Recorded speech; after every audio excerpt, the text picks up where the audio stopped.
살아계시고 역사하시는 하나님 아버지 감사합니다. 주님 은혜로 저희들을 불러주시고 예배하며 기도하는 이 자리에서 주님 찾고 주님을 의지하게 하시니 감사합니다.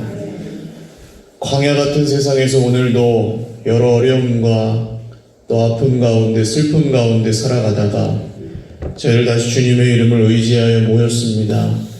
혼자서는 어렵지만 삼겹줄은 쉽게 끊어지지 않고 함께 기도하는 이 자리에 성령님 우리와 함께 하시는 줄 믿습니다. 우리의 기도를 도우시고 우리가 무엇을 구해야 할지 알게 하시고 하나님의 뜻을 발견하고 우리 마음의 능력이 회복되고 하늘의 소망과 기쁨이 넘치게 하여 주옵소서. 여러 가지 관계의 문제들 속에서 고통 중에 있습니다. 거짓된 세상과 사람들의 입술에 많이 상처를 입었습니다. 하나님, 지금도 나라와 민족과 교회를 볼 때에 우리의 마음이 슬프고 아플 때가 많습니다. 주님, 우리를 긍휼히 여겨 주시옵소서. 우리 안에 넉넉한 사랑의 힘이 회복되게 하시고 서로를 긍휼히 여기고 정말 가족으로 사랑하는 그런 믿음이 주 예수님의 이름으로 오늘 이 밤에 우리 안에 더욱 풍성이 생기고 회복되게 하여 주옵소서. 여러 가지 기도의 제목들을 올려드립니다. 주님 말씀대로 응답하시고 치료하여 주시고 채워 주시옵소서. 감사하고 예수님의 이름으로 축복하며 기도 올리옵나이다. 아멘. 할렐루야. 금요일 성령 집회 나오신 여러분들 주님의 이름으로 축복하며 환영합니다. 옆에 계신 분들과 인사 나누시죠. 잘 오셨습니다. 한번 물어봐 주세요. 오늘은 좋으세요? 시작. 대답도 한번 하셔야지. 뭐가 좋으세요? 예배 드리는 게 좋으세요. 할렐루야. 그게 별거 아닌 것 같은데 굉장한 겁니다. 예배 드리는 게 좋은 사람은 걱정할 필요가 없습니다. 그렇죠? 예배를 드리는 걸 좋아하는 사람은 누가 도와줄 필요가 없어요. 하나님이 그와 함께 계심으로. 할렐루야. 네, 근데 내가 예배 드리는 게 너무 힘들고 하나님께 나아가는 게 고통이고 그런 분은 여기 안 오셨을 겁니다만 그걸로 우리가 알 수 있는 것 같아요. 마지막 한 번 더 인사 나누시죠. 오늘도 힘내세요. 아멘. 하나님 말씀 사도행전입니다. 사도행전 24장 22절에서 27절. 사도행전 24장 22절에서 27절입니다.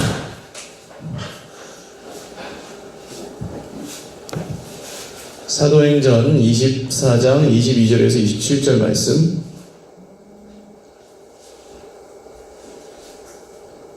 예, 한 목소리로 읽죠.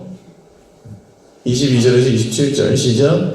벨릭스가 이 도에 관한 것을 더 자세히 아는 고로 연기하여 이르되 천부장 루시아가 내려오거든 너희 일을 처결하리라 하고 백부장에게 명하여 바울을 지키되 자유를 주고 그의 친구들이 그를 돌보아 주는 것을 금하지 말라 하니라. 수일 후에 벨릭스가 그 안에 유대 여자 드루실라와 함께 와서 바울을 불러 그리스도 예수 믿는 도를 듣거늘 바울이 의와 절제와 장차 오는 심판을 강론하니 벨릭스가 두려워하여 대답하되 지금은 가라. 내가 틈이 있으면 너를 부르리라 하고 동시에 또 바울에게서 돈을 받을까 바라는 고로 더 자주 불러 같이 이야기하더라. 이태가 지난 후 고르기오 베스도가 벨릭스의 소임을 이어받으니 벨릭스가 유대인의 마음을 얻고자 하여 바울을 구류하여 두니라. 아멘. 네, 오늘 끝이 보이지 않는 기다림 속에서라는 제목으로 하나님 말씀 증거하겠습니다. 오늘 본문의 이야기는 앞의 내용을 못 들으신 분들을 위해서 잠깐 설명을 드리면 바울이 아무 잘못도 없이 유대인들에게 고발을 당해서 죽음의 위기를 겪고 지금 로마 총독이 주재하는 법정에 서 있습니다. 그래서 또 고발을 당하고 또 자기를 변호한 다음에 이제 벨릭스라고 하는 총독이 한마디 해야 될 차례입니다. 그러니까 변호사가 한마디 했고 그 다음 바울이 한마디 하고 이제는 총독이 한마디를 해야 되는 상황인데 총독이 미뤄버립니다. 선고를 하지 않고 판결을 내리지 않고 미뤄버리는 장면입니다. 톰 라이트라는 학자가 쓴 주석에 나오는 얘기인데요. 크게 나누면 두 부류의 사람이 있대요. 난로 같은 사람이 있답니다. 첫 번째 난로. 그러니까 이 따뜻한 열을 발산하는 사람. 그러니까 옆에 있는 사람들이 만나면 힘을 얻는 거예요. 그 사람 만나고 싶고 참 좋고 그 사람 만나면 기쁘고 이런 사람이 있죠. 자꾸 만나고 싶은 사람, 가까이 하고 싶은 사람, 그런 사람이 있어요. 근데 반대로 어떤 사람은 배수구 같은 사람이 있대요. 그러니까 우리말로 하면은 밑 빠진 독 같은 사람. 그러니까 밑 빠진 독에 물 붓는 것처럼 그냥 같이 있으면 힘들고 자꾸 힘을 뺏겨요. 뭔가 막 들어가요, 그 사람에게. 그냥 아무것도 안 하고 같이 있는 것 뿐인데도 정신적으로, 신체적으로 지치게 만드는 사람이 있다는 겁니다. 우리 자신을 생각해 볼까요? 멀리 갈 거 없이 나는 어떤 사람입니까?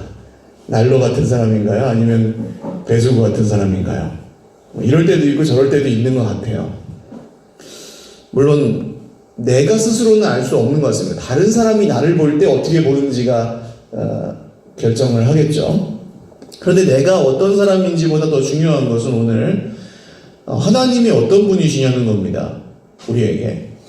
많은 분들이 오해하기를 하나님은 배수구 같은 분이다, 이렇게 오해한다고 해요. 어떤 면에서 그러냐면 아무리 잘해도 뭔가 죄스럽고 뭔가 더 해야 될 것 같고 신앙생활이 끝이 없다는 거예요.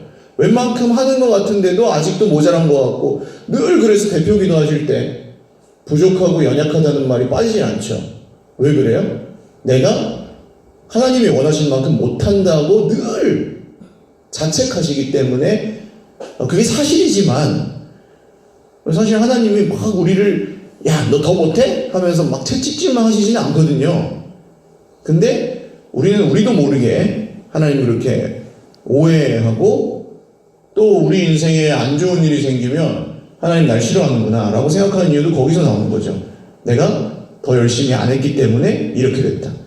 그러니까 좋아지는 것도 어떻게 좋아질까요? 그런 분은 내가 더 열심히 해야 좋아진다고 생각하는 거죠. 그러니까 안 좋아지고 이런 악순환이 계속됩니다. 하나님이 만약에 늘 만족하지 않으시고 우리가 열심히 늘 뭔가 하고 있기를 원하시고 실수하면 큰일 나고 예배 드리는데 기도하는데 이게 하는 거 그따위로 하냐 이런 분이라면 사실 여기에 올 때 우리가 전부 마음이 기쁠 수가 없겠죠. 막 두렵고 막 여기 안 오면 어떻게 될 것 같아서 오겠죠. 그러면 이제 힘든 거예요. 신앙생활을 하는 게. 교회 오는 게 막 무겁고. 근데 그런 느낌을 받으면서 신앙생활 해오신 분들도 의외로 많습니다. 근데 하나님 정말 그런 분인가요? 아니죠. 하나님은 그런 배수구 같은 분이 아니라 최고의 난로 같은 분인 줄 믿습니다. 그래서 아까 여기 오실 때 좋으세요? 라고 물어봤던 이유는 그거예요. 하나님을 만나고 싶어서 하나님 만나면 힘을 얻으니까. 할렐루야. 네, 그렇게 믿는 분들은 여기 오는 게 즐겁고 기쁘겠죠. 자, 그런데 문제가 있습니다. 하나님은 그런 분인데 사람 중에는 배수구 같은 사람이 있다는 겁니다. 우리 주변에도 있고 때로는 우리 자신도 다른 사람에게 그런 존재가 될 때가 있습니다. 밑 빠진 독에 물 붓는 것처럼 함께 있으면 힘들고 지치고 이상하게 말하고 이상한 것도 아닌데 이상하게 만들고 좀 속된 말로 기빨린다 그러죠. 기를 빨아먹는 사람, 힘들게 하는 사람. 근데 생각해 보시면 이런 사람이 주변에 있으세요, 없으세요? 있죠. 한둘이 아니에요. 어떻게 보면 집에도 있을 수 있고 회사에도 있을 수 있고 교회도 있을 수 있어요. 때로는 내가 다른 사람에게 그런 존재일 때도 있어요. 양심적으로 생각해 보면. 애들만 보셔도 그렇잖아요. 우리가 예를 들어서 우리 아이들은 정말 하나님이 주신 선물인데 3살까지 효도를 다 한다 그러죠. 너무 예뻐가지고 평생 효도를 3살까지 다 한대요. 그럴 때는 난로 같은데 사춘기 돼가지고 사고 좀 치고 엄마가 나한테 해준 게 뭐 있어? 이렇게 시작하면 그럼 이제 배수 같은 인간이 되죠. 우리의 자식들인데. 그래서 이 난로와 배수구 사이로 왔다 갔다 해요.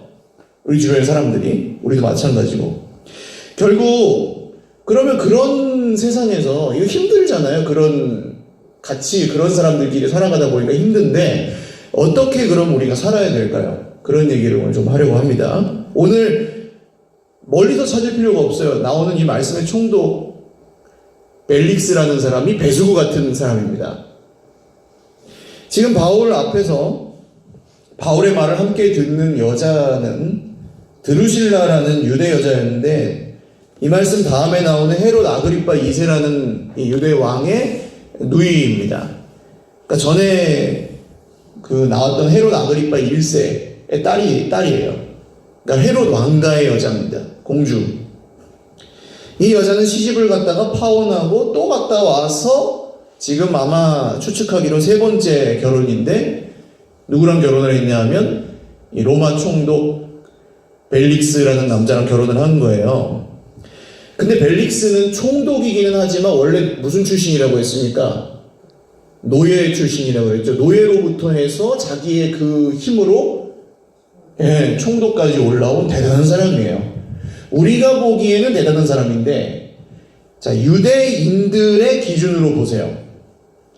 유대 왕가의 공주가 노예 출신의 남자랑 결혼을 했습니다. 그것도 유대인이 아니라 이방인이랑. 이게 말이 돼요, 안 돼요? 제사장이 그걸 딱 보고 뭐라 그랬겠어요? 이건 신성모독이라고 할 만한 일이에요.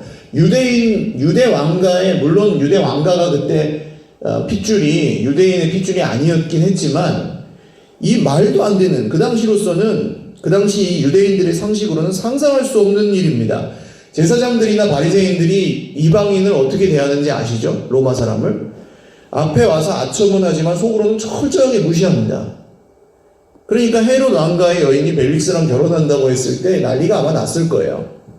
그런데 이 벨릭스, 모든 것을 빨아들이는 배수구 같은 이 사람은 어떤 사람이에요? 한다면 하는 사람인 거예요. 그래서 이 드루실라와 결혼을 한 겁니다. 딱 잡았죠. 그러니까 유대 왕가의 그 힘을 이 결혼을 통해서. 그러니까 원하는 게 있으면 뭐에 하나 딱 꽂히면 다른 사람이 어떻게 생각하든 다른 사람이 뭐 힘들든 말든 그냥 직지. 이게 벨릭스입니다. 그냥 막 다 빨아들이는 거예요. 그래서 그걸로 쫙. 만약에 하나님이 그런 분이라면 하나님의 말씀대로 이루시기 위해서 그냥 직진, 누가 막 힘들든지 말든지 다 따라와 하고 그냥 고통을 받든지 말든지 내 뜻을 이룰 거야 하고 쫙 혼자 달려가시는 분인데 그 옆에 믿는 우리들은 힘들어요 하나님 하고 막 질질질 끌려가는 그런 느낌이라면 여러분, 하나님이 배수구 같은 분이라면 신앙생활은 늘 고통스럽고 늘 두려움에 빠져 있을 겁니다. 하나님은 내가 최선을 다해도 별로 기뻐하지 않아. 내가 더 잘하기를 원해. 그래서 나는 쉬면 안 돼. 열심히 해야 돼. 방해하는 요소가 있으면 제거해야 되고, 게으른 건 죄야.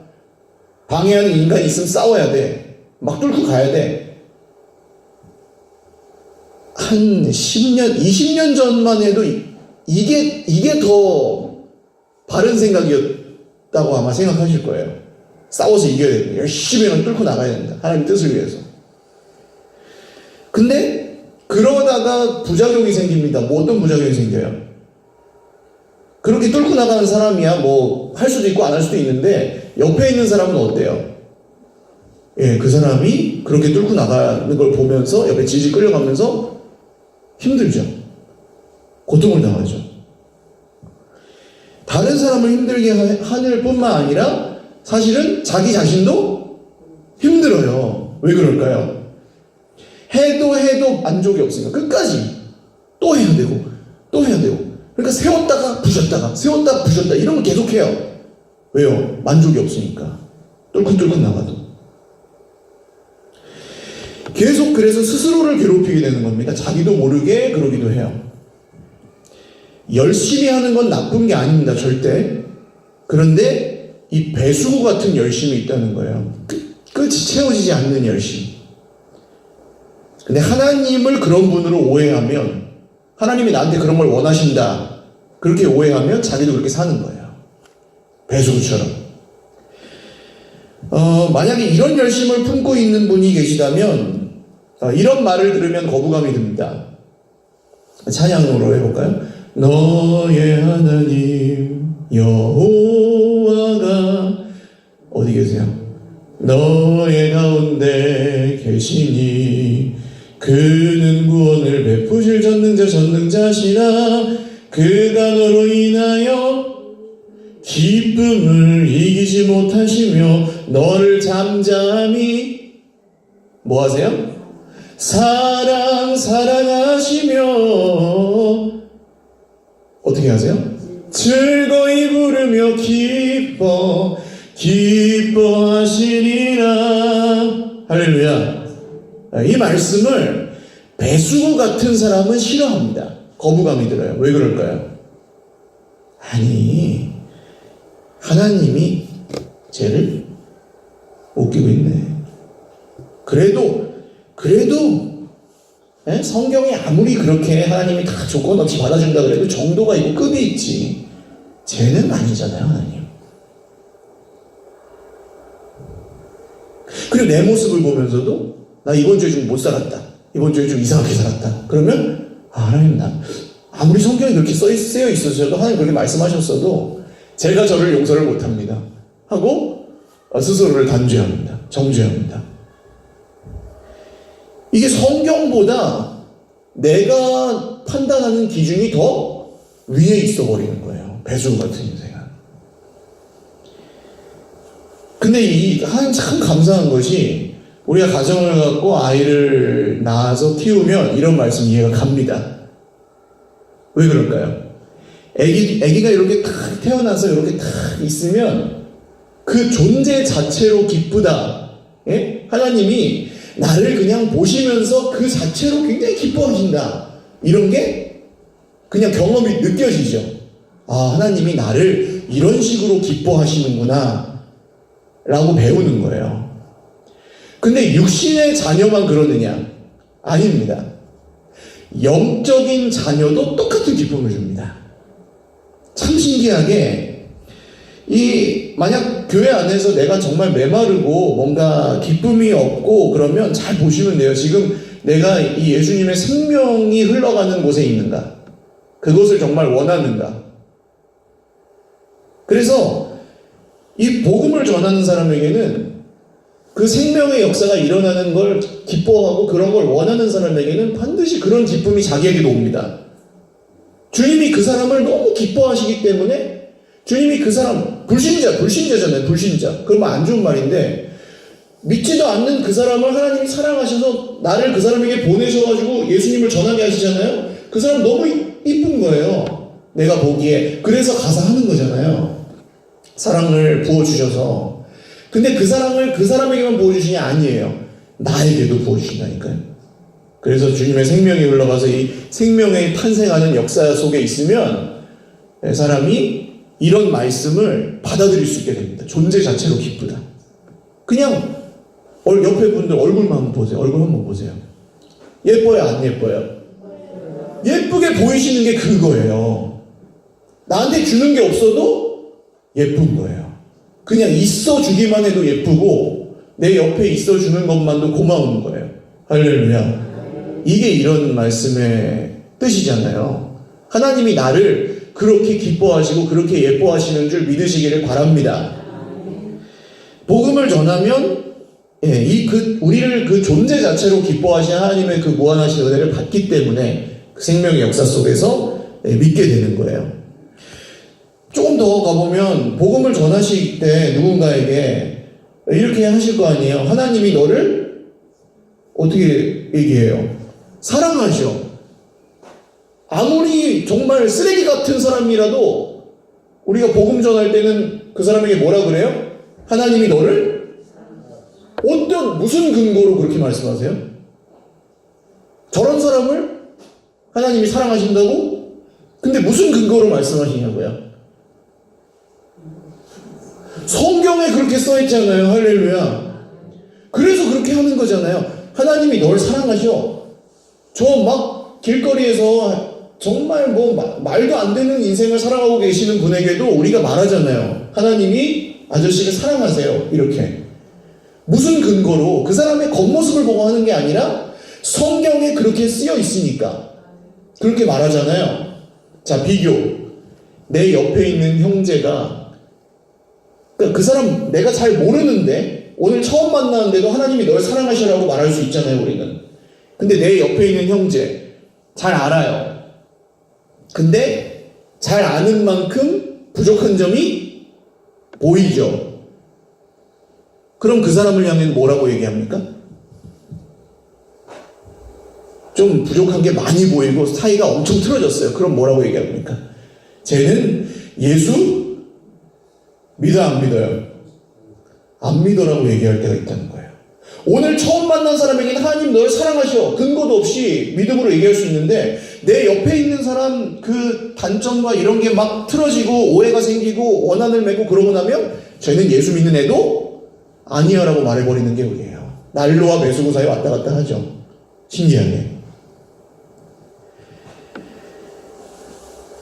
이런 상태에 있을 때의 특징은 뭐냐면 안다는 겁니다. 모르는 사람은 이런 거 판단하지 않아요. 아는 사람이 판단하지. 내가 뭘 알고 있는 사람. 내가 어떤 기준을 갖고 있는 사람. 뭘 알아요. 알면 힘들어요. 내가 알고 있는 사람. 내가 정리 다 된 사람은 힘들어요. 차라리 모르면 괜찮아요. 모르는 사람은 배우면 되니까. 겸손하기라도 하니까. 근데 뭘 알고 있는 사람은 자기가 안 배워요. 알고 있으니까. 성경이 얼마나 소름 끼치게 정확한지 아십니까? 22절 보세요. 벨릭스가 이 도에 관한 것을 더 자세히 안대요, 모른대요? 아는 고로. 안대요. 벨릭스는 이 도에 대해서 굉장히 유대인들과 그 고발하는 변호사보다 더 잘 알았다. 이렇게 나옵니다. 유대인들보다 더 빠삭하게 벨릭스가 이 도, 예수님에 대한 것을 알고 있는 이유가 뭘까요? 왜 알고 있었을까요? 지금 지난 몇 년간 예루살렘에서 일어났던 그 2000년 전에 많은 소동들이 이 그리스도교라는 종파와 굉장히 관련이 있죠. 유대교랑 그리스도교가 부딪힌 거잖아요. 그러면 이 지방을 다스리고 있던 총독인 벨릭스, 자기가 개인적으로는 그 내용이 별로 자기한테 의미가 없지만 사건 자체는 자기한테 의미가 있죠. 왜요? 자기 총독 자리 때문에.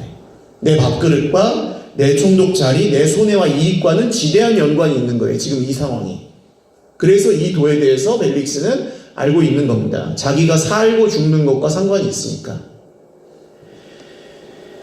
그래서 더 이상 알려고 하지도 않아요. 왜냐면 거기까지입니다. 자기 자리만 지킬 수 있으면 끝이에요. 본디오 빌라도도 똑같았습니다. 예수님이 죄가 없다는 걸 알면서도 죽인 이유가 뭐예요? 자기만 괜찮으면 되니까. 죽든지 말든지 자기만 괜찮으면 되니까 죽이는 거예요. 이해가 가시죠? 오늘 벨릭스도 똑같은 사람입니다. 그래서 오늘 이 사건을 바울이 잘못이 없다는 것을 분명히 알지만 이 바울을 편들어서 무죄다 해버리면 어떻게 될까요? 유대인들이 벌떼같이 들고 일어날 것이고, 또 바울을 그냥 죄를 뒤집어 씌워서 죽이면 어떻게 됩니까? 로마 사람을 죽이는 게 되기 때문에 곤란해지죠. 그래서 여기서 어떻게 하는 거예요? 천부장 루시아가 올 때까지 연기하노라 하고 핑계를 대는 거예요. 자, 왜 이렇게 결정하는지 아시겠죠? 뭐 때문이라고요? 자기의 안위만 관심이 있는 겁니다. 옳고 그름 이런 거 상관없어요. 그냥 내가 잘 되고 못 되고 그런 것만 보는 겁니다. 엊그제 우리 유럽에서 지금 사고가 났잖아요. 정말 불행한 사고고 아픈 일입니다. 댓글이 어떻게 달리는지 보셨어요? 근데 그 기사의 밑에 대통령이 그 시간에 뭐하고 있었는지 조사해라. 아니, 사람이 그렇게 몇 명이 해외에서 여행 중에 돌아가셨으면 불행한 사고로, 그러면 애도와 명복을 비는 것이 인간의 도리 아니에요? 근데 지금 이 세상이 어때요? 그걸 가지고 누가 옳고 그른지, 그리고 그걸 어떻게 이용해서 이거를 잘 나한테 유리하게 바꿀지, 이런 거에 그냥 혈안이 막 사로잡혀 있는, 뭔가에 홀린 듯 사로잡혀 있는 세상이라는 거예요. 얼마나 무서운지 몰라요. 사람이 죽었는데 그게 먼저가 아니에요. 슬픔이 없어요. 긍휼히 여기는 마음이 없고 거기서 내 옳고 그름과 손해와 이익을 먼저 따져요. 얼마나 무서운 세상입니까? 이게 하나님이 계시지 않은 세상에서 일어난 일입니다. 깨어진 세상, 하나님을 거부하는 세상에서. 이 벨릭스가 천부장 루시아가 오면 처리하겠다 해놓고 처리하지 않습니다. 그리고 바울을 가둬요. 가두는 이유는 그것도 그냥 어중간합니다. 바울을 보호하기 위해서 가두는 거기도 하고, 그리고 이 사건을 종결하지 않기 위해서 끌고 있는 거기도 해요. 근데 로마 감옥은 먹을 걸 안 줍니다. 그래서 친구들이 와서 바울을 돌보아주는 것을 허락해 주었습니다. 가택연금 신세였다고 보시면 될 것 같아요. 당장 어떻게 되지는 않고 돌아다닐 수도 없고 갇혀 있지만 찾아오는 사람은 만날 수 있는 상태, 그 정도로 살았던 거예요. 자, 바울이 죄가 없다는 것은 사실 아까 그 재판정, 법정에서 다 드러났습니다. 근데 벨릭스한테는 그게 별로 상관이 없어요. 그럼 벨릭스한테는 뭐가 상관이 있냐? 뭐만 관심이 있다 그랬어요? 네, 자기 자신에게만 관심이 있다 그랬죠. 내가 이 상황에서 어떻게 명분을 틀어줄 것인가, 의롭게. 그리고 내가 이 상황에서 어떻게 무엇을 얼마나 더 얻어낼 수 있나. 내가 여기서 손해보지 않고 내 자리를 잘 지키고 안전하게 있기 위해서는 어떻게 행동해야 되나. 이게 벨릭스의 관심입니다. 벨릭스가 중요하게 생각하는 것들을 잘 보시면 왜 계속 벨릭스 얘기를 하냐 하면 너무 잘 보여주고 있어서 그래요. 벨릭스 굉장히 중요하게 생각하는 게 지금 뭡니까? 돈입니다. 돈을 중요하게 생각해요. 바울을 왜 자주 만났다고 나옵니까? 그에게서 돈을 받고자 하여. 여러분, 배수 같은 인생, 막 끝도 없이 빨려 들어가는 그 밑빠진 독 같은 인생은 대부분 중요한 기준이 돈입니다. 왜냐하면 이 돈이 적고 많고가 문제가 아니에요, 절대. 기준이 돈이라는 게 문제입니다. 전부 돈을 갖고 재요. 돈이 내 말에 주어가 될 때가 많아요. 돈이 있어서 할 수 있고 돈이 없어서 못하고, 이런 말 자주 합니다. 그게 돈이 얼마나 많이 드는데 돈을 왜 그렇게 써? 이제 이런 얘기들을 자주 하는 것은 기준이 돈이라는 얘기거든요. 그럴 때 근데 계속 불안해요. 왜냐하면 기준이 돈이니까 불안할 수밖에 없어요. 돈이 늘 넉넉한 사람이 아니면 이렇게 살면 불안할 수밖에 없어요. 그리고 옆에 있는 사람들도 계속 그렇습니다. 돈이 많고 적음에 상관없이 대부분.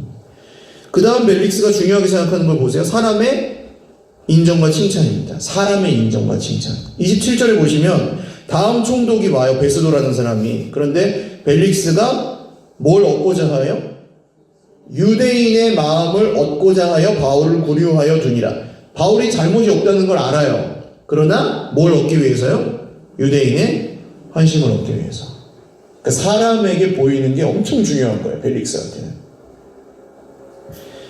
그러니까 철저하게 사람과 돈, 사람 돈입니다. 이 사람의 주어는, 이 벨릭스의 주인은.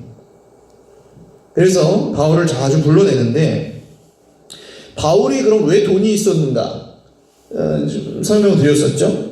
바울은 지금 아시아나 이 유럽에서 모아온 그 교회들이 헌금해온 돈을 가지고 예루살렘 유대 지방의 교회를 도와주러 온 거였죠. 그 목적이 있었죠. 이 여행에. 그래서 돈을 가지고 있습니다. 바울이. 벨릭스가 그걸 알았을까요? 몰랐을까요? 알았다는 거예요.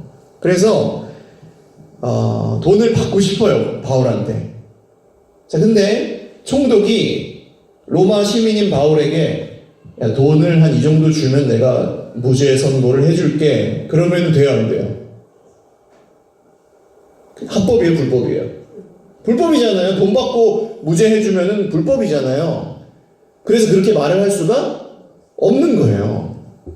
그 대신 자꾸 불러가지고 바울하고 얘기를 해요. 왜 그럴까요? 쏘는 거예요. 이렇게 슬슬 풍기면서 내가 너를 풀어줄 수도 있고 안 풀어줄 수도 있고 근데 저기 어디 에베소에서 돈을 많이 가져왔다며 이러면서 만나는 겁니다. 바울이 어땠을까요? 그때 느낌이, 이 마음이. 여러분, 바울 사도였다면 그 갇혀 있으면서 이 돈 밝히는 사람 앞에서 어떠셨겠어요? 답답해요, 안 답답해요? 답답하죠. 난 지금 빨리 나가가지고 한 명이라도 더 예수님 전해야 되는데 갇혀 있는 거예요. 못하게. 그것도 뭐 대단한 사람이 아니라 이 배주 같은 인간에게 탁 틀어잡혀가지고. 보통 배주 같은 인간이 힘을 갖고 있어요. 왜냐면 자기가 이렇게 틀어주는 사람이기 때문에. 이 바울은 답답했는데 거기서 어떻게 하냐면 이 벨릭스와 그의 아내에게 전도를 합니다. 예수님에 대해서 전합니다. 대단하죠. 거기서 그냥 자기가 할 수 있는 최선을 다해서 예수님을 전해요. 듣지도 않을 그 사람에게. 그러니까 바울이 대단하죠. 근데 벨릭스는 이 바울의 전도를 듣고 바뀌지 않습니다. 왜 안 바뀌었을까요? 아까 이 벨릭스가 어떤 사람이라고 했어요? 다 아는 사람이에요. 아는 사람은 잘 바뀐다, 안 바뀐다? 안 바뀐다고요. 자기가 아는 게 전부라고 믿는 사람은 바뀌지 않습니다. 그리고 바울이 말하는 내용을 보세요. 25절에 보시면 의와 절제와 장차 오는 심판을 강론했다. 이렇게 얘기하는데 의와 절제와 장차 오는 심판은 이 세대, 2000년 전뿐만이 아니라 지금 시대의 사람들도 관심이 있을까요? 없을까요? 여러분, 심판 좋아하세요? 그리스도인은 심판을 좋아해야 됩니다. 그렇죠? 그날에 하나님이 다 선악을 가르시는 날이에요. 그리스도인들은 심판을 좋아해야 돼요. 근데 믿지 않는 세상 사람들은 심판, 천국과 지옥 이렇게 얘기하면 좋아해요, 싫어해요? 싫어하죠.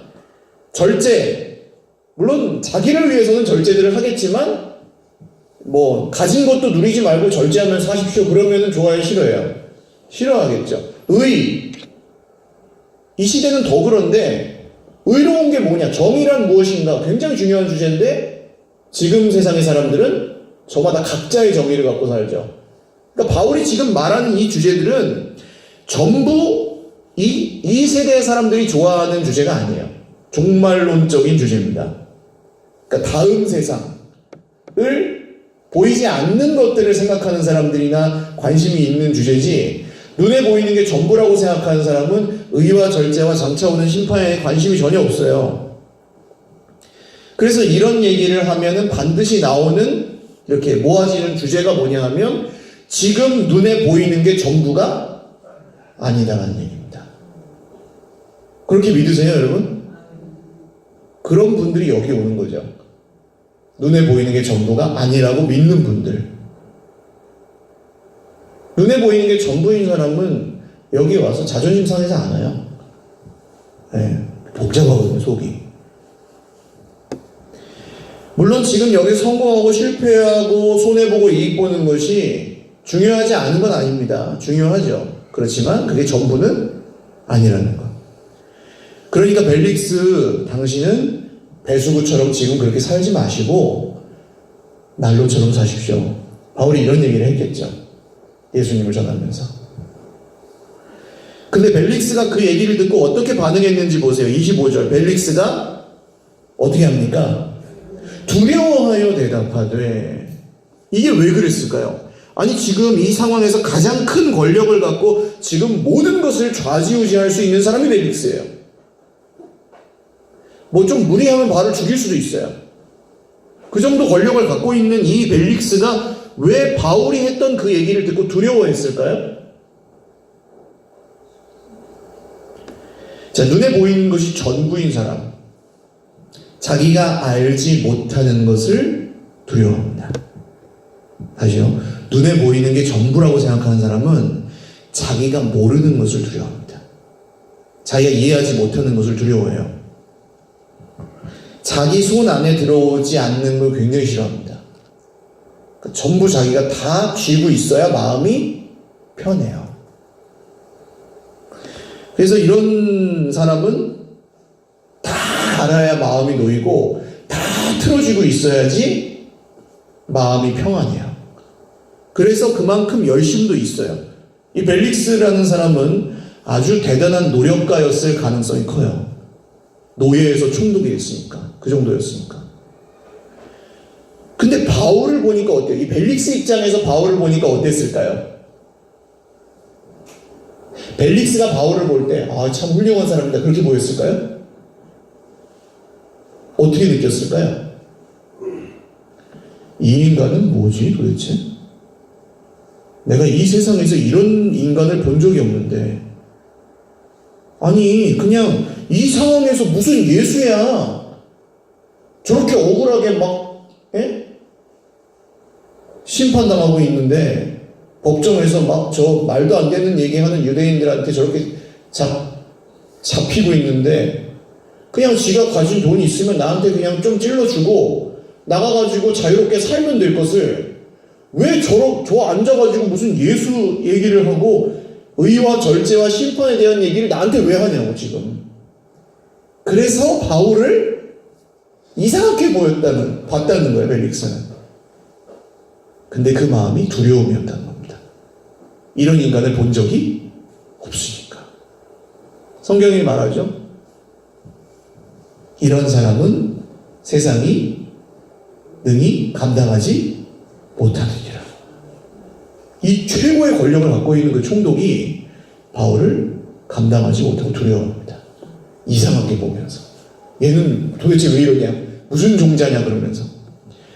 여러분, 그리스도인의 능력이 이런 거 아니겠어요? 우리 갇혀있고, 이런 배수 같은 인생들이 우리 도처에 막 널려있고요. 우리도 그럴 때도 있지만, 근데 우리 옆에서 우리를 막 이렇게 막 빨아먹으려고 하는 벨릭스 같은 인간이 우리 옆에 있을 때, 거기서 똑같이 그렇게 살 수도 있고 오늘 바울처럼 할 수도 있습니다. 선택은 우리 몫이죠. 그때 뭘 믿느냐가 이제 거기서 우리 행동을 결정하겠죠. 근데 거기서 의와 절제와 심판을 얘기하면서 예수 그리스도에 대해서 말하는 사람, 벨릭스가 놀라게 하는 사람이죠. 벨릭스가 놀라는 거예요. 그럼 우리가 그렇게 하면 벨릭스는 놀라는 겁니다. 그리고 두려워할 것입니다. 그리고 그 두려움을 넘어서서 그 중에 너는 왜 그렇게 사냐고 물어보는 사람들이 있을 것입니다. 반드시. 할렐루야. 그때 우리가 지난주 우리 선교사님 우간다 오셨었잖아요. 마지막에 설교가 다 기억이 안 나도 마지막에 기억이 나요. 제가 왜 우간다에서 그 애벌레한테 뜯어먹히면서 살고 있을까요?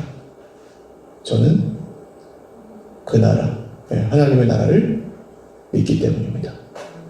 끝이에요. 저 사람은 그래서 저렇게 사는구나. 우리는 이해가 가죠.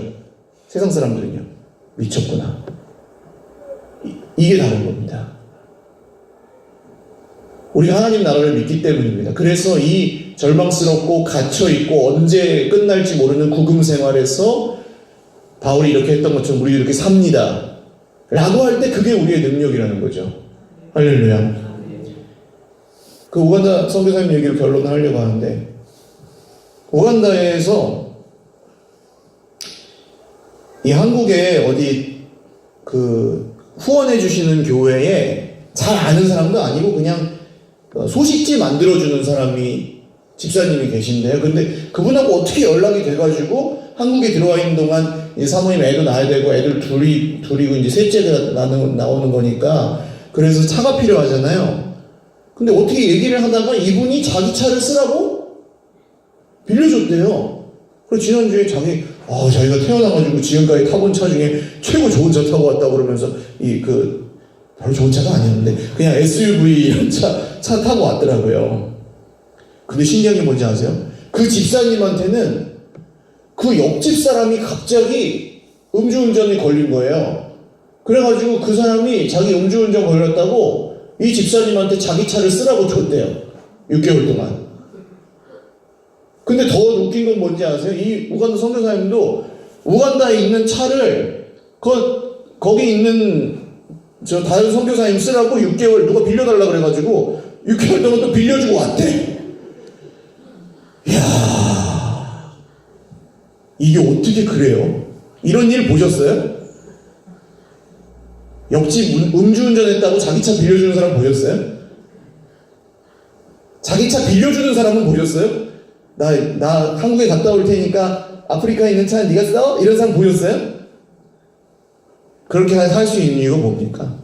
내 거 막 배수구처럼 막 빨아들이면서 내 거 내가 목표한 거 다 내놔 내가 일로 갈 거야 이거 이룰 거야 하는 사람들만 있는 세상 속에서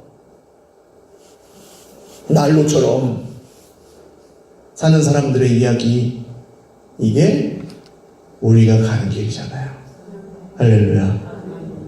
여러분, 그 길에서 생명을 얻고 그 길에서 생명을 누리는 저와 여러분 되시기를 주님의 이름으로 축원합니다. 우리 찬양하고 기도하겠습니다. 바울은 지금 우리는 2년이라는 걸 지금 알고 있지만 바울은 끝이 언제 날지 모르는 구금 생활이었거든요. 근데 우리가 살아가는 것도 비슷한 것 같아요. 하나님, 이 힘든 건 도대체 언제 끝납니까? 내 인생도 그냥 밑빠진 독 같고 내 옆에 있는 사람 인생도 밑빠진 독 같은데 이게 설글픈 이 인생 언제 도대체 이게 끝납니까? 안 끝날 수도 있잖아요. 계속 그렇게 힘들 수도 있거든요. 기도하면은 이번 주에 다 괜찮아집니다라고 말씀드리고 싶어요, 저는. 근데 혹시 그렇지 않을 수도 있잖아요. 좀 길게 갈 수도 있어요, 그게. 당뇨나 혈압 이런 거는 기도하세요? 당뇨 완치되게 해달라고 기도하세요? 그냥 약 드시잖아요. 혈압 완치되게 해달라고 기도하세요? 기도하시는 분도 있겠지만 대부분 그냥 약을 드시죠. 우리 인생에 그런 문제들이 있다는 겁니다. 끌고 가는 문제, 좀 오랫동안 끌고 가야 되는 문제. 바울아, 두려워하지 말아라. 네가 로마에서도 전해야 될 거다. 근데 언제요, 주님?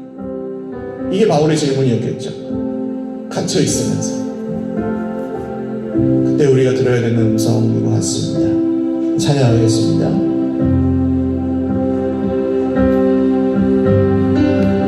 하나님 한 번도 나를 실망시킨 적 없으시고 실망시킨 적 없으시고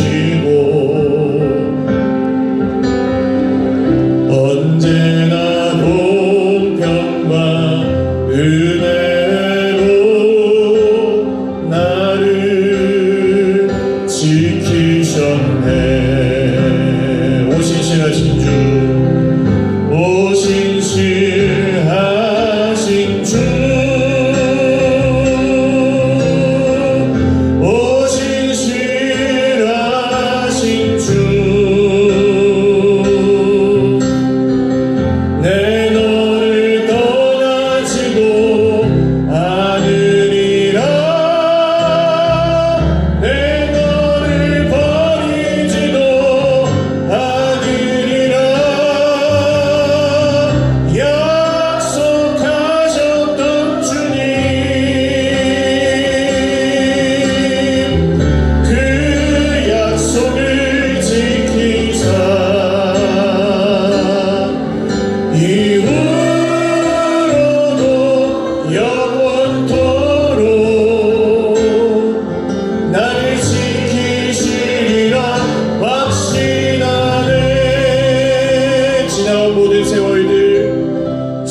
살아온 모든 세월들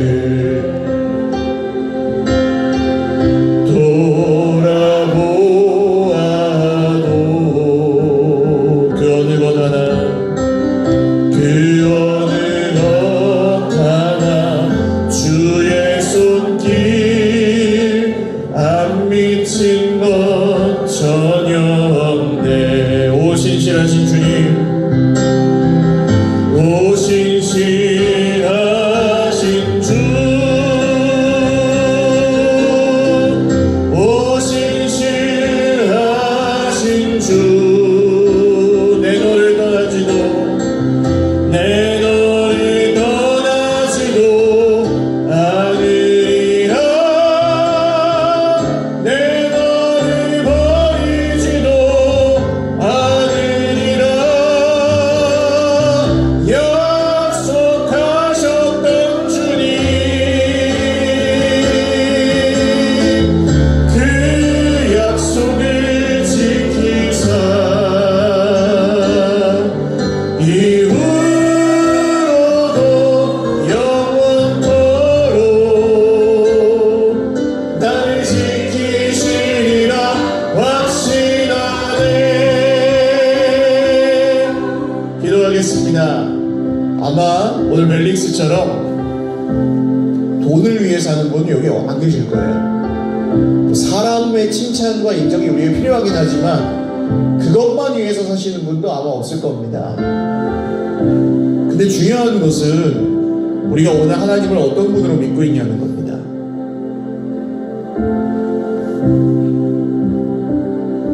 내가 내 인생에 좀 뭔가 자신 있는 준비해 놓은 것들 있죠.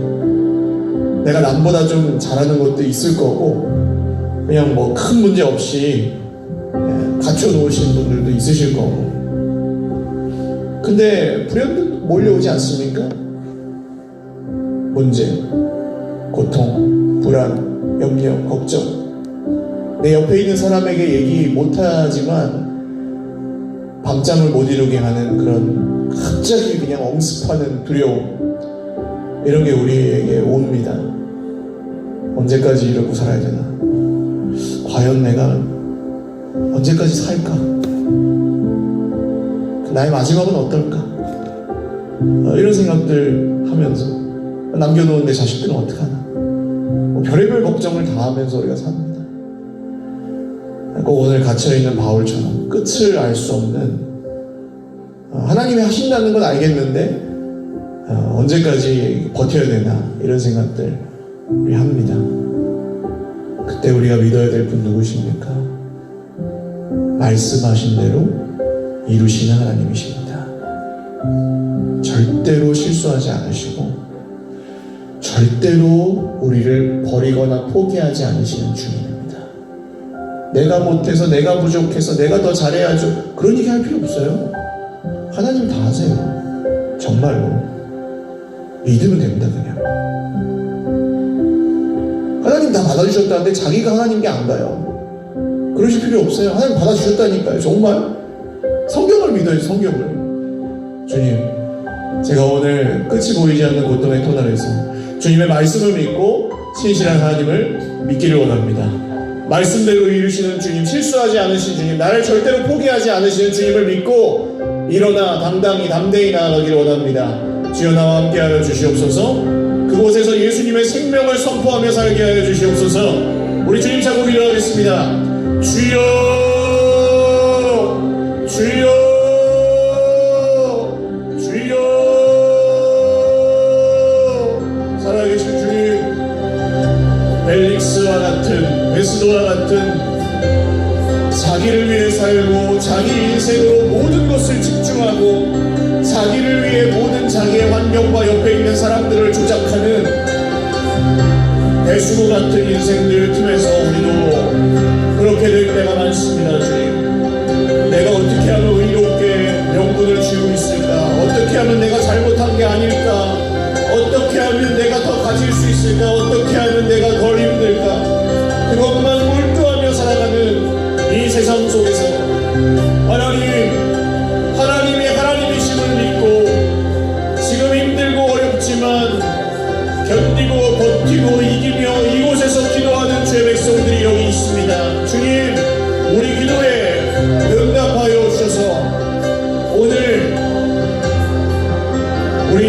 지금 어려움이 있고 고난이 있고 문제가 있지만 끝을 알 수 없는 기다림 속에 있는 분들이 있지만 그곳에서 낙심하지 아니하고 오늘의 기도를 통하여 하나님이 주시는 힘과 위로와 평안과 능력을 공급받게 하시고 사람의 거짓된 혀가 우리 하나님의 일을 방해할 수 없는 줄 믿습니다.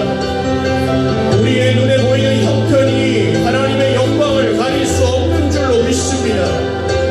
우리의 육신과 영혼의 건강 여부가 하나님의 일에 지장을 줄 수 없는 줄을 믿습니다. 우리의 과거의 상처와 아픔들이 앞으로 하나님이 이루어가시는 말씀대로 이루시는 그 일들을 막을 수 없는 줄로 믿습니다. 우리 오늘 그 믿음으로 기도하는 자마다 새 힘을 얻게 하시고 오늘 당장 답이 없을지라도 2년 후에 역사하시는 20년 후에 역사하시는 말씀대로 역사하시는 주님을 믿고 오늘 선포하며 담대히 일어나 걸어가게 하여 주시옵소서. 복잡한 생각과 재는 것들과 손해와 이익과 옳고 그름은 다 떠나가게 하시고 주 예수님의 이름으로 생명의 복음이 우리의 인생 가운데 선포되어서 네가 더 잘해야 된다. 아니요 주님, 내가 잘하는 것이 아니라 주님이 다 이루셨습니다. 나는 그 믿음으로 오늘 최선을 다해 살아갈 뿐입니다. 주님이 하십니다. 진정 주님이 하십니다.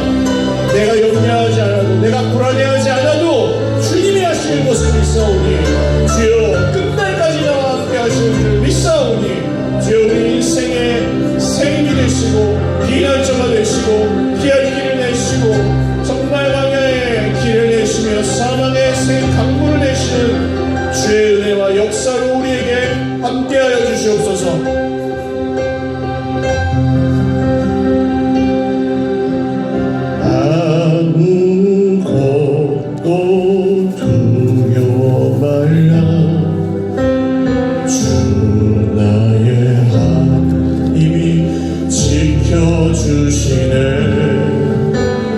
놀라지 마라 겁내지 마라 주님 나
기도하시지 않습니까? 어떤 분들은 지금 정말 언제까지 기다려야 됩니까 주님, 그런 기도를 하시는 분들이 있을 거예요.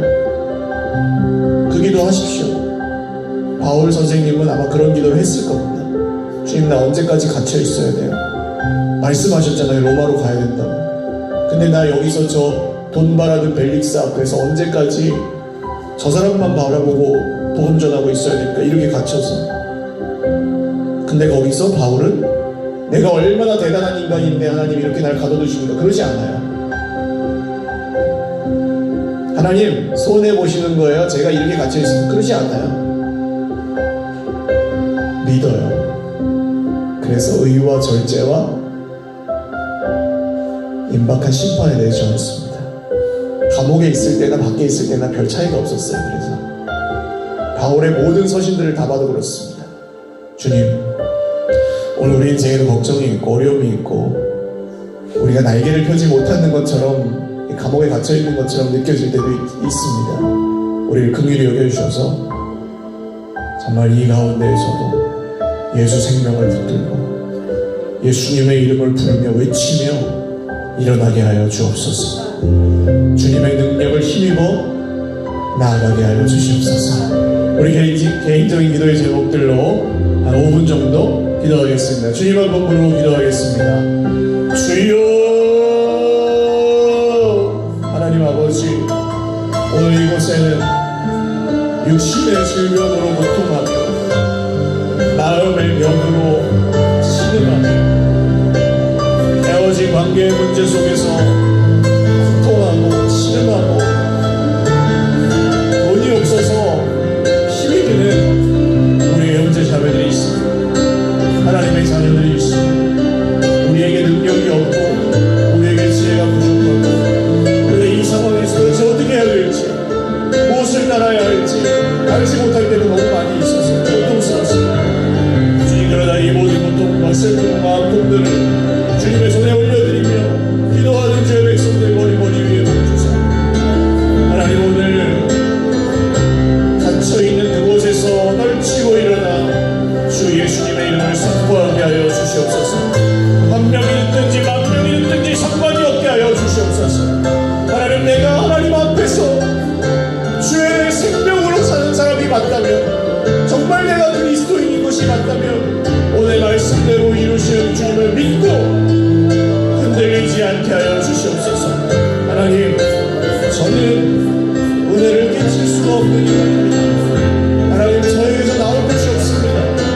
오늘도 제가 의지하는 분은 주 예수님뿐입니다. 저는 멜릭스 같은 인생이고 인간이지만 정말 밑빠진 종처럼 채워도 끝이 없이 계속 채워져 봤자 채울 수가 없는 인간이지만 주님이 저를 그 은혜 바다에 던지시면 하나님, 저는 새롭게 될 것입니다. 주님, 오늘 그 은혜와 그 충만함 오늘 제 백성들 모두에게 있게 하시고 주 예수님의 이름으로 질병에서 건강하게 하여 주시오. 주 예수님의 이름으로 오늘 그 갇힌 데서 풀려나게 하여 주시오. 주 예수님의 이름으로 영원하고 간절히 기도하는 대로 그 가족들이 구원을 얻게 하여 주시오. 하나님이 이루시는 일들을 눈으로 보게 하시고 삶의 기준이 달라지게 하여 주시오. 돈과 사람을 두려워하며 살던 인생이 이제는 하나님을 두려워하며 사는 인생으로 변화되는 역사가 성령 안에서 일어나게 하여 주시오. 하나님, 오늘 간절히 구하고 찾는 자마다 하나님의 뜻대로, 하나님의 그 기뻐하시는 뜻대로 이루시는 놀라운 기적의 역사를 말씀대로 경험하게 하여 주시오. 육신의 연약함이 나음을 잊게 하시고 마음의 모든 아픔들이 주 예수님의 이름으로 치료를 받게 하여 주시오. 하나님, 오늘 가정 형편의 모든 어려움들 주 예수님의 이름으로 부용케 하시고 채워주십시오. 하나님, 그리고 주님이 누구신지를 증거하고 하나님이 하나님이심을 믿으며 살게 하여 주시오. 간절히 구하고 찾는 자마다 그 은혜를 누리게 하시고 사람에게 기쁘게 하기 위해서 믿는 것이 아니라, 내 자신의 만족을 위해서 믿는 것이 아니라 하나님을 기쁘시게 드리는 믿음으로 오늘 주 앞에서 다시 한번 결단하고 거듭나게 하여 주시오.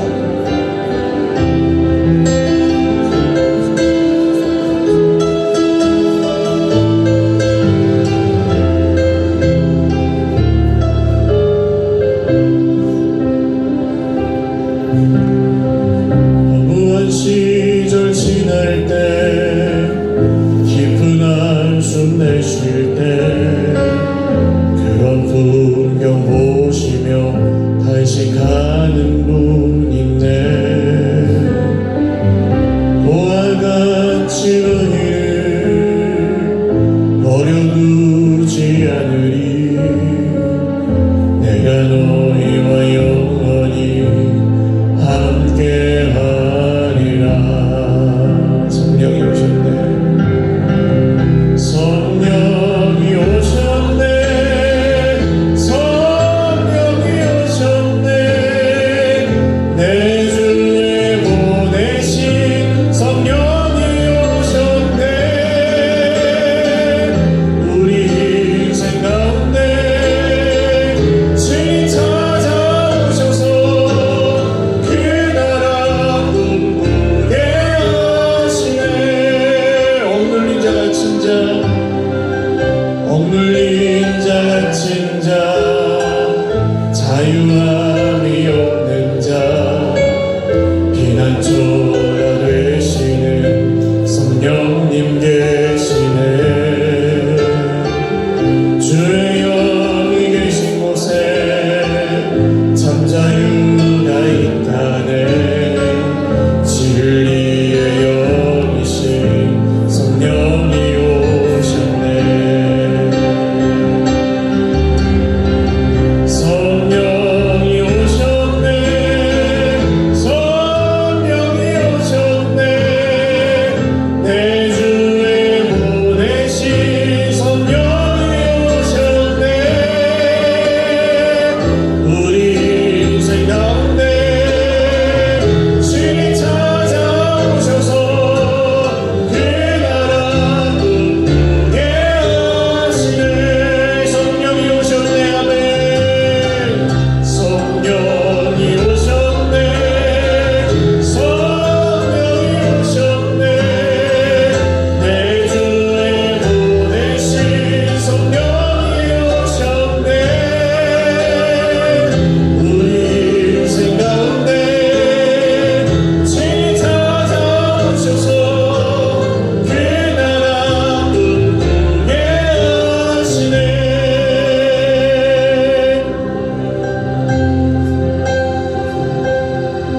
오늘 다시 한번 기도하기 원하는데요. 우리 인생에 풀리지 않는 여러 문제 중에 우리 육신의 늙음이라는 문제가 있습니다.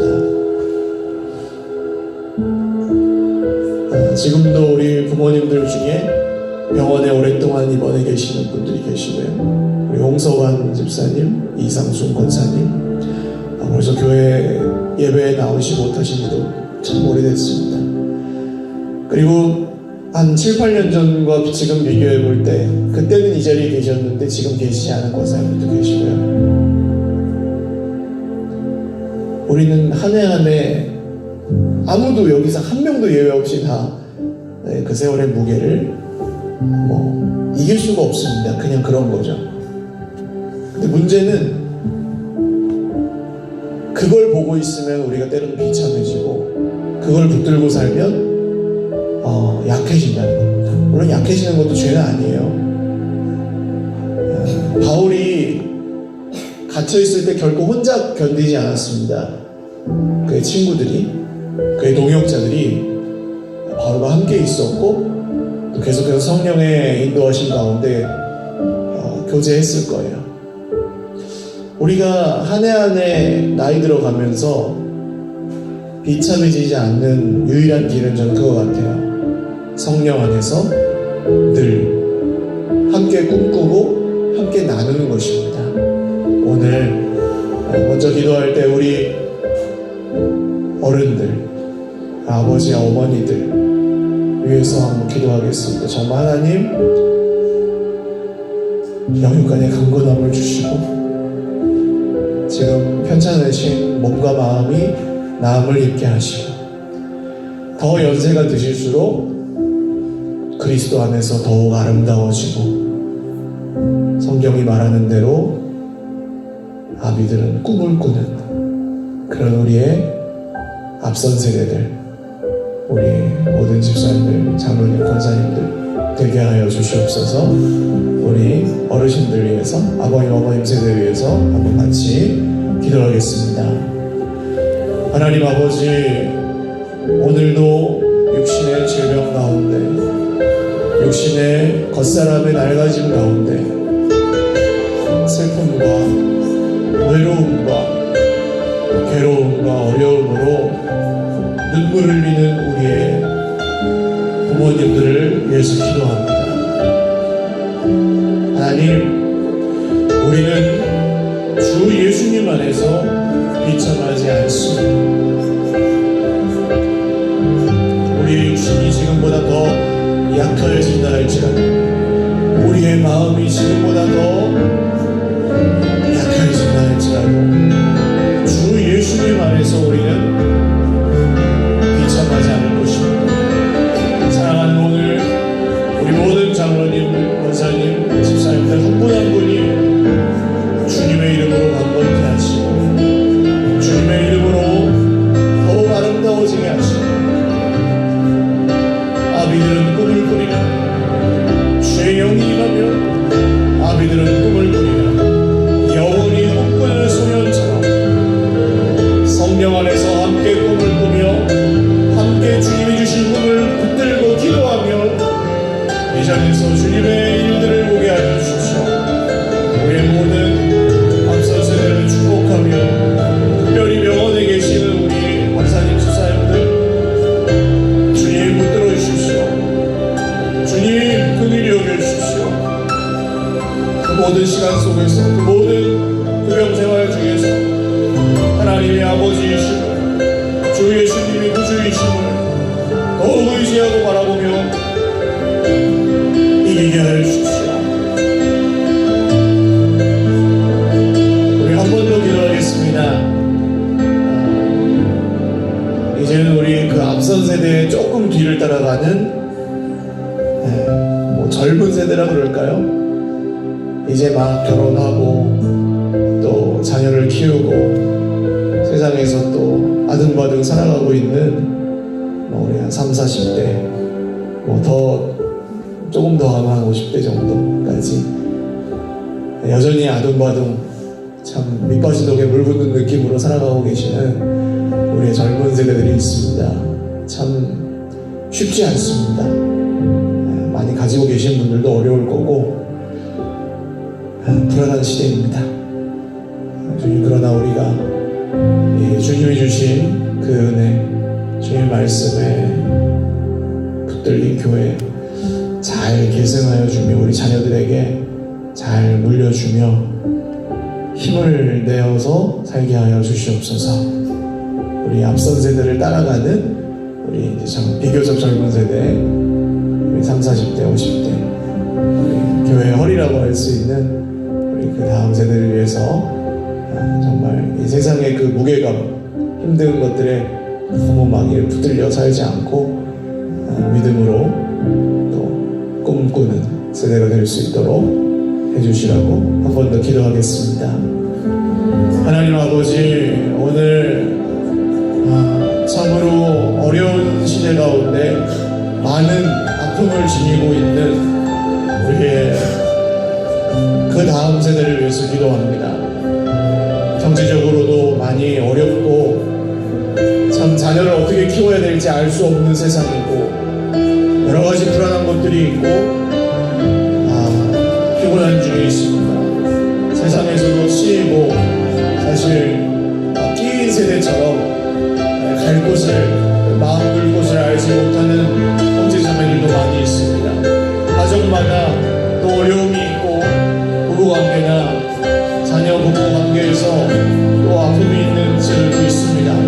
하나님, 긍휼히 여겨주셔서 가정마다 주 예수님의 이름으로 회복하여 주시고 가정마다 주님을 의지하여 예배하게 하시고 가정마다 주 예수님의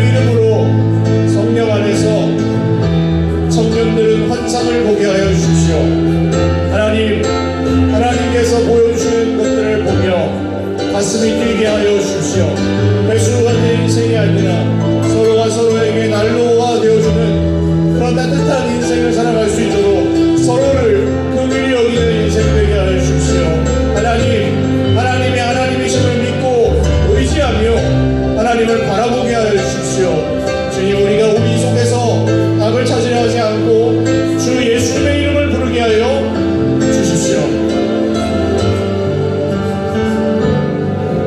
네, 우리 한 번 더 기도하겠습니다. 우리의 다음 세대들, 우리 어린아이들로부터 아직 결혼하지 않은 청년들까지 위해서 한번 기도하겠습니다. 참, 앞으로의 시대는 더 복잡해질 것이고요, 더 예수님 믿기가 어려울 만큼 굉장히 상대적이 될 겁니다.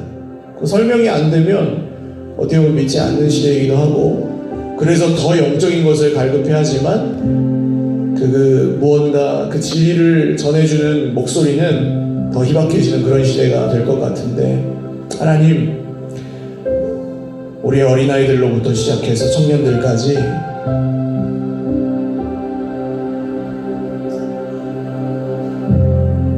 우리의 다음 세대가 성령으로 충만하여 주님의 말씀대로 성령이 임하시는 그날, 주의 영이 임하면 청년들은 환상을 보고 자녀들은 예언하고 아비들은 꿈을 꾸리라는 말씀 그대로 우리의 다음 세대들이 주 예수님께 붙들려 있게 하여 주시옵소서. 우리 다음 세대들을 위해서 아직 한 번 더 기도하겠습니다. 하나님 아버지, 우리의 다음 세대들, 우리의 자녀들, 우리의 청년들을 위해서 기도합니다. 하나님, 자녀들 예언할 것이라 하셨습니다. 그들의 입술에 말씀이 있게 하여 주십시오. 우리의 어린아이들로부터 우리의 모든 청년들까지 그들의 입술과 그들의 마음에 말씀이 있게 하여 주십시오. 하나님의 말씀이 기준이 되어 주십시오. 성령께서 우리 가운데 함께 하실 것입니다. 악하고 개혁한 세대에 부모가 지킬 수 없습니다. 자기가 자기를 지킬 수 없습니다. 하나님 밑빠진 독에 물 붓는 것 같은 인생, 배수 같은 인생 살아가는 세상에서 하나님, 우리의 다음 세대들이 주 예수님의 이름으로 일어나 새벽 이슬 같은 주의 청년들로 굳게 서게 하여 주시오. 하나님, 세상에서 잘 나가지 못할지라도 하나님의 손에 붙들려 빛과 소금으로 쓰임받는 놀라운 기적의 역사가 일어나게 하여 주시오. 세상에 하나님의 영광을 드러내며 멋지게 쓰임받는 주님의 일꾼들도 나오게 하여 주십시오. 그리 아니하실지라도 낭망하지 아니하고 주의 말씀을 붙들고 힘있게 나아가는 우리의 다음 세대들이 되게 하여 주십시오. 그들의 입술에 말씀이 있고 그들의 입술에 예언의 말씀이 있어서 그 말씀의 기준에서 흩날리지 아니하고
있었을까요? 2년 동안 그렇게 갇혀 있으면서 내가 잘하고 있다고 생각했을까요? 내가 돈이라도 주고 빨리 나가야 되지 않을까? 이런 생각 고민하지 않았을까요? 우리는 어떻습니까? 우리는 전부 난로 같습니까? 여기에 난로 같은 사람이 몇 명이나 되나요? 우리 전부 배수구 같은 인생이에요. 내가 원하는 대로 살고 싶어하고 나를 그 밑빠진 독 같은 내 인생 채우려고 아둥바둥하는 인생들이었습니다. 그런데 그런 사람들이 모여있는데요, 교회가 되고요, 그런 사람들이 여기에 모여있는데도 주님이 일하고 계세요. 얼마나 놀라운 일인지 모릅니다. 훌륭한 양이 되라고 하신 적 한 번도 없습니다. 목자의 음성을 듣는 양들만 되면 됩니다. 목자의 음성만 듣고 따라가면 됩니다. 잘해야 된다는 부담감 버리십시오. 우리는 원래 잘하는 인생이 아니잖아요. 1등 많이 해보셨습니까? 주님, 제가 잘하지 못해도, 주님, 제가 세상에 막 유명해지지 않아도, 주님, 제가 남들보다 비교해서 더 멋지게 하지 않아도 이 자리에 있겠습니다. 주님 오실 때까지 내가 이 자리에 있겠습니다. 주님 예배하는 자리에, 주님께 부르짖는 자리에, 주님 말씀 붙드는 자리에, 그 자리에 있겠습니다. 주님, 나를 사용하여 주시옵소서. 나를 사용하여 주시옵소서. 이 기도로 마지막 기도하시고 자유롭게 기도하고 돌아가시기 바랍니다. 주님 찾고 기도하겠습니다. 주여, 주여, 주여. 아버지, 끝까지 이 자리에 있기를 원합니다. 하나님, 쓸만하지 않지만, 주님의 손에 붙들려 쓰임받을 만하지 않지만, 끝까지 이 자리에 있기를 원합니다. 주님의 이름을 부르는 이 자리에 있기를 원합니다. 저를 긍휼히 여겨주십시오. 주님, 주님을 의지하는 그 자리에서 있기를 원합니다. 주님, 저를 불쌍히 여겨주십시오. 날마다 흔들리고 날마다 요동하는 우리의 마음을 아십니다. 주님, 유혹받고 시험당하는 우리의 마음을 주님이 아십니다. 주님, 우리가 이 자리에 서 있게 하여 주십시오. 주님, 잘하지 못할지라도, 혹시 때로는 열심히 못할지라도, 혹시 때로는 넘어져 있을 때라도 주님 이 자리를 떠나지 않게 하여 주십시오. 주님의 이름을 부르는 그 자리를, 주님을 예배하는 그 자리를, 주님의 말씀을 듣고 순종하는 그 자리에서 떠나지 않게 하여 주십시오. 하나님의 백성들이 오늘 이 밤에 결단합니다. 주님 다시 오시는 그날까지 이 자리에서 오직 주님을 예배하고, 주님을 의지하고, 주님을 붙들고, 주님의 말씀을 순종하며 주님 이 자리에 서 있기를 원합니다. 주님, 우리를 긍휼히 여겨주십시오. 그곳에 있게 하여 주십시오. 내 주님, 내 발 붙드사 그곳에 있게 하여 주십시오. 내 주님, 내 발 붙드사 그곳에 있게 하여 주십시오. 주님, 주님, 내가 있어 드리는 게 아니라 주님이 나를 있게 하십니다. 주님이 허락하실 때에만 있을 수 있는 줄 압니다. 주님이 허락하신 동안에만 있을 수 있는 줄 압니다. 그 자리에서 하라고 하시는 것들을 죄송합니다. 그 자리에서 맡기시는 일들에, 맡기시는 영혼들, 맡기시는 사명들에 생명을 걸고 살아갈 용기와 각오가 오늘 이 밤 오늘